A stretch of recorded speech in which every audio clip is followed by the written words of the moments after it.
Hello students, स्वागत है आप सभी का वोल्केनो आईएएस के इस प्लेटफॉर्म पे।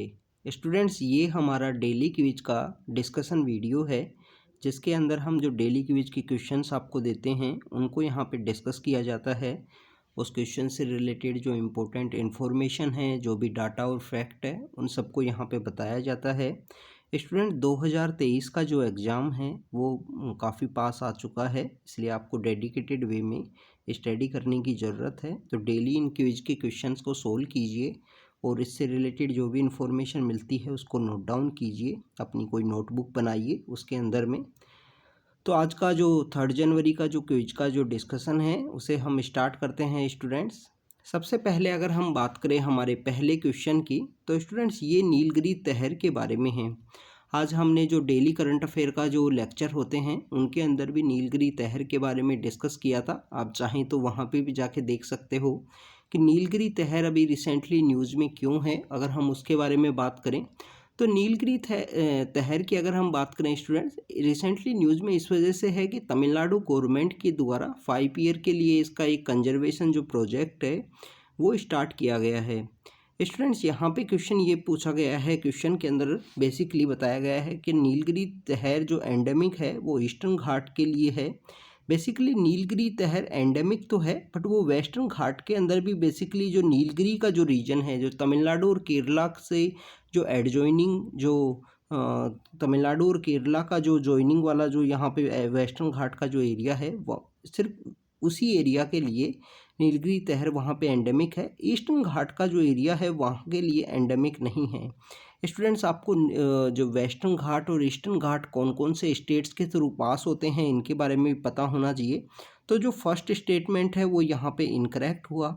सेकेंडली यहाँ पे बताया गया है कि जो IUCN स्टेटस है नीलगिरी तहर का वो एंडेंजर्ड है। तो स्टूडेंट्स, ये करेक्ट है, IUCN स्टेटस इसका एंडेंजर्ड है। वाइल्ड लाइफ प्रोटेक्शन एक्ट हमारा जो 1972 का है उसके शेड्यूल 1 के अंदर इसको रखा गया है। काफ़ी ज़्यादा इम्पोर्टेंट है नीलगिरी तहर। सदर्न हमारा जो सदर्न इंडिया है, ट्रॉपिकल एरियाज़ के जो सदर्न एरियाज़ हैं वहाँ पे ये पाया जाता है। तो बेसिकली यहाँ पे अगर हम बात करें स्टेटमेंट 2 यहाँ पे करेक्ट होगा, इस वजह से इसका जो आंसर है वो होगा बी आंसर। अगर हम बात करें स्टूडेंट्स नेक्स्ट क्वेश्चन की, नेक्स्ट क्वेश्चन के अंदर पूछा गया है कि इसमें से कुछ ऑर्गेनाइजेशन दिए गए हैं, इनमें से कौन से ऑर्गेनाइजेशन है जो ज्योतिबा और जो सावित्रीबाई फुले हैं उनके द्वारा इनको इस्टेब्लिश किया गया है। बेसिकली स्टूडेंट्स, आपको सावित्रीबाई फुले के बारे में पता होना चाहिए। सावित्रीबाई फुले का आज जो बर्थ एनिवर्सरी है वो सेलिब्रेट की जा रही है। काफ़ी इंपॉर्टेंट पर्सनैलिटी हैं दोनों, यहाँ पे दोनों जो कपल हैं ज्योतिबा फुले और सावित्रीबाई फुले। बेसिकली इन्होंने एजुकेशन के रिफॉर्म के लिए, एजुकेशन के इस्टेब्लिशमेंट के लिए काफ़ी सारा वर्क किया है।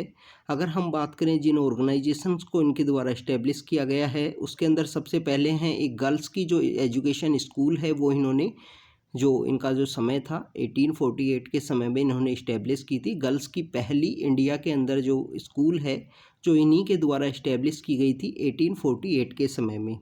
महिला सेवा मंडल की अगर हम बात करें, वुमेन राइट की एडवोकेसी के लिए, वुमेन राइट्स के लिए यहाँ पे कंटिन्यू इसको इस्टेब्लिश किया गया 1852 के समय में। फिर अगर हम बात करें सत्यशोधक समाज है, 1873 के समय सत्यशोधक समाज जो ज्योतिबा फुले हैं उनके द्वारा इस्टेब्लिश किया गया। बेसिकली ये एक ट्रूथ सीकर सोसाइटी थी जिसके अंदर बेसिकली ऐसे कम्युनिटीज़, उन लोगों की जो आवाज़ उठाई जाती थी जिनकी आवाज़ को एक प्रॉपर जो अगर हम बात करें प्लेटफॉर्म के ऊपर नहीं उठाया जाता था। बाल हत्या प्रतिबंधक गृह है, बाल हत्या प्रतिबंधक जो होम है ये इनके द्वारा इस्टेब्लिश किया गया। वो बेसिकली जो चाइल्ड इन्फेंटिसाइड है उसको यहाँ पे रिड्यूस करने के लिए। तो ये जो तीनों के तीनों ऑर्गेनाइजेशन हैं वो यहाँ पे ज्योतिबा फुले और सावित्रीबाई फुले के द्वारा इस्टेब्लिश किए गए हैं। स्पेशली इन्होंने गर्ल्स की एजुकेशन से रिलेटेड काफ़ी सारा इंपॉर्टेंट वर्क किया है। इसके अलावा 1860 के समय में इन्होंने बार्बर जो लोग होते हैं उनकी भी स्ट्राइक करवाई थी। उसके बिहाइंड में रीज़न ये था स्टूडेंट्स कि हमारे उस समय में ऐसा प्रचलन हुआ करता था कि जो विडो हो जाती थी जो महिलाएं, उनका बेसिकली जो हेड है वो सेव कर दिया जाता था। बेसिकली उसके अगेंस्ट में इन्होंने जो बार्बर्स की एक स्ट्राइक भी करवाई थी। तो यहाँ पे जो आंसर होगा वो होगा डी आंसर, कि तीनों के तीनों जो स्टेटमेंट हैं वो यहाँ पे करेक्ट हैं। ज्योतिबा फुले और सावित्रीबाई फुले के द्वारा। तो इन कपल्स के द्वारा काफ़ी अच्छा वर्क किया गया है। तो ऐसे काफ़ी सारे कपल्स हैं हमारे, अगर हम फ्रीडम स्ट्रगल की बात करें, जिनमें दोनों पर्सनैलिटीज़ के द्वारा काफ़ी अच्छा वर्क किया गया। अगर हम बात करें स्टूडेंट्स नेक्स्ट क्वेश्चन की, नेक्स्ट क्वेश्चन के अंदर पूछा गया है कि कोई टर्म है योयो और डेक्सा स्कैन के बारे में बताया गया है। योयो और डेक्सा स्कैन जो टर्म है वो न्यूज़ के अंदर है। बेसिकली ये किस चीज़ से रिलेटेड है स्टूडेंट्स? रिसेंटली हमारी जो क्रिकेट की हाईएस्ट जो एडमिनिस्ट्रेटिव बॉडी है बीसीसीआई के द्वारा बताया गया है कि योयो टेस्ट और जो डेक्सा स्कैन टेस्ट है इसको बेसिकली इसको यहाँ पे रेगुलेट किया गया है कि इस टेस्ट को रखा जाएगा प्लेयर्स के लिए, जिनको वर्ल्ड कप के लिए जिन प्लेयर्स को सिलेक्ट किया जाएगा या आने वाले जो इनके मैचेस होने वाले हैं उसके अंदर में। तो योयो और DEXA scan basically fitness test है, जिसके अंदर प्लेयर्स की जो यहाँ पे एबिलिटी है या फिटनेस है उसको यहाँ पे चेक किया जाता है। ये कोई क्रिप्टो करेंसी नहीं है, मिसाइल भी नहीं है और कैंसर सेल से रिलेटेड भी कोई भी टर्म नहीं है। तो योयो टेस्ट और जो डेक्सा स्कैन टेस्ट है ये फिटनेस से रिलेटेड है। प्रेजेंट समय में जो स्पोर्ट्स के अंदर जिस तरीके से चेंजेस आए हैं उसके अंदर प्लेयर की जो एबिलिटी है, फिटनेस और काफ़ी सारे ऐसे इनिशिएटिव्स हैं जिसके द्वारा भी चेक की जाती है अदर देन द प्लेइंग और जो उनका गेम होता है उसके अलावा। स्टूडेंट्स अगर हम बात करें नेक्स्ट क्वेश्चन की, next question is about the demonetisation से रिलेटेड है। अभी रिसेंटली हमारे ऑनरेबल सुप्रीम कोर्ट ने भी यहाँ पे इसके ऊपर जजमेंट दिया है जिसके अंदर इसको लीगलाइज किया है। बेसिकली गवर्नमेंट का जो डिसीजन है उसको यहाँ पे माना है। अगर हम बात करें स्टूडेंट डिमोनेटाइजेशन की, डिमोनेटाइजेशन के अंदर बताया गया है कि economic exchange of the country है वो अपना लॉ से करता है, लीगली एनफोर्समेंट जो इसकी वैलिडिटी होती है उसको। तो स्टूडेंट्स जो फर्स्ट स्टेटमेंट है वो करेक्ट है। आपको पता होना चाहिए कि जिस तरीके से जो 500 और 1000 के जो नोट हैं उनकी जो लीगल वैलिडिटी थी वो यहाँ पे एनफोर्समेंट यहाँ पे उसका ख़त्म हो गया था जब डिमोनेटाइजेशन एग्जिस्टेंस में आया था 2016 के समय में। 8 नवंबर 2016 आपको याद होगा अगर आप उस समय में थोड़ा भी अगर अवेयर होंगे तो बेसिकली डिमोनेटाइजेशन के अंदर ऐसा ही होता है, जो इकोनॉमिक एक्सचेंज है किसी भी कंट्री का वो यहाँ पे लॉस्ट करता है उसका लीगल एनफोर्समेंट जो वैलिडिटी होती है उसको।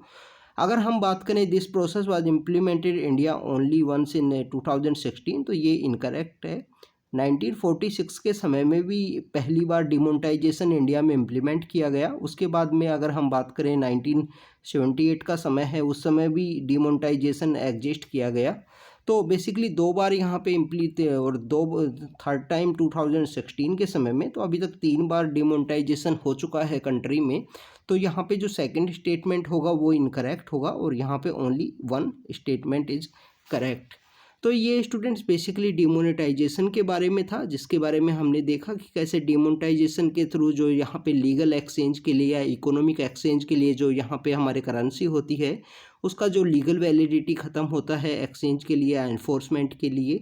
इसके अलावा अगर हम बात करें कि इंडिया में 3 बार इसको इम्प्लीमेंट किया गया है। और क्वेश्चंस में हमने डिस्कस किया योयो टेस्ट के बारे में और डेक्सा स्कैन टेस्ट है जो फिटनेस टेस्ट हैं। इसके अलावा हमने जो फुले जो कपल हैं ज्योतिबा फुले और सावित्रीबाई फुले, जिनके द्वारा काफ़ी सारे ऐसे इंस्टीट्यूशन हैं या ऑर्गेनाइजेशन हैं जिनको इस्टेब्लिश किया गया है, जो हमारे कंट्री की सोशियो इकोनॉमिक अगर हम बात करें या सोशल एम्पावरमेंट के लिए काफ़ी ज़्यादा इम्पोर्टेंट थे। कुछ ऐसे सेक्शंस जिनको यहाँ पे उनकी वॉइस को रेज करना काफ़ी ज़्यादा इम्पोर्टेंट था। इसके अलावा स्टूडेंट्स हमने नीलगिरी तहर के बारे में देखा जिसका IUCN स्टेटस एंडेंजर्ड है, जो एंडेमिक है हमारे वेस्टर्न घाट्स। नीलगिरी का जो पार्ट है जो केरला और तमिलनाडु का जॉइनिंग एरिया है वहाँ के लिए काफ़ी ज़्यादा एंडेमिक है और काफ़ी इंपॉर्टेंट स्पीसीज है जिसके बारे में आपको पता होना चाहिए। तो ये आज का हमारा क्विज का डिस्कशन था स्टूडेंट्स। आप उससे हम रेगुलरली मिलते रहेंगे ऐसे ही क्विज के डिस्कशन के थ्रू। आप कंटिन्यू इन क्वेश्चंस की प्रैक्टिस कीजिए और उनका रिवाइज और रीड करते रहिए students. Thank you students, thank you very much.